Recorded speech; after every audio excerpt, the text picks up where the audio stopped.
Pemirsa, dalam rangka Hari Kesatuan Gerak HKG PKK yang ke-48 dan HUT ke-232 Kota Denpasar, tim penggerak PKK Kota Denpasar menggelar lomba keterampilan PKK Kota Denpasar.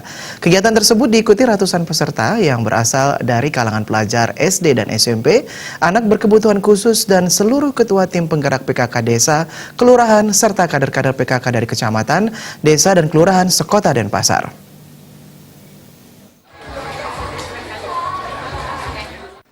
Ketua Tim Penggerak PKK Kota Denpasar, Ida Ayuseli Demandre, mengatakan, lomba keterampilan PKK Kota Denpasar dimeriahkan berbagai lomba, di antaranya lomba gabungan PKK, lomba adah kuningan remaja, lomba kisah anak-anak, dan lomba pidato tertib administrasi bagi ketua tim penggerak PKK yang berasal dari desa dan kelurahan sekota Denpasar. Lomba lainnya adalah merias wajah dengan mata tertutup PKK, lomba memindahkan bola dengan sumpit bagi anak berkebutuhan khusus, lomba membuat canang sari bagi anak berkebutuhan khusus, dan terakhir, lomba menyusun puzzle bagi anak berkebutuhan khusus. Ida Ayuseli Demandre menjelaskan, tujuan lomba-lomba bagi anak-anak berkebutuhan khusus adalah memberikan terapi penyembuhan bagi anak autis dengan bersosialisasi. Terkait lomba canang sari anak berkebutuhan khusus, tanpa kerjasama antara orang tua dan anak berkebutuhan khusus. Tujuannya jelas, yaitu melestarikan warisan adat dan mengenalkan varian warna bagi anak berkebutuhan khusus. Lomba keterampilan PKK Kota Denpasar memperebutkan piala ketua tim penggerak Kota Denpasar. Para juaranya juga nantinya akan diberikan hadiah uang pembinaan. Ida Ayuseli Demandre berharap lomba-lomba seperti ini terus dipertahankan dan dilaksanakan secara berkelanjutan untuk melestarikan warisan adat dan budaya Bali, khususnya bagi generasi penerus.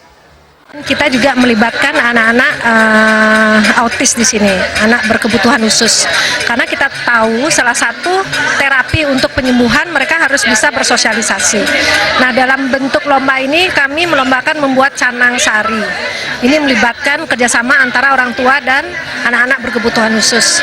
Selain mereka tahu bagaimana cara canang sari itu, mereka juga bisa mengetahui pengenalan warna di sini.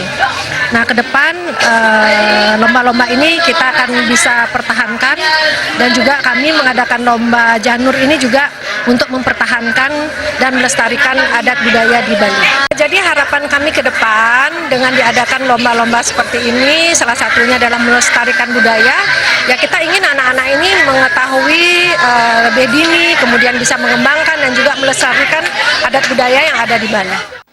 Ida Ayuseli Demandre berharap dengan HUT ke-232 Kota Denpasar, warga Kota Denpasar semakin sejahtera, berbahagia, dan semua hal positif yang ada bisa terus ditingkatkan. Dan terus memohon agar tidak henti-hentinya masyarakat berkontribusi bagi kemuliaan dan kebaikan Kota Denpasar.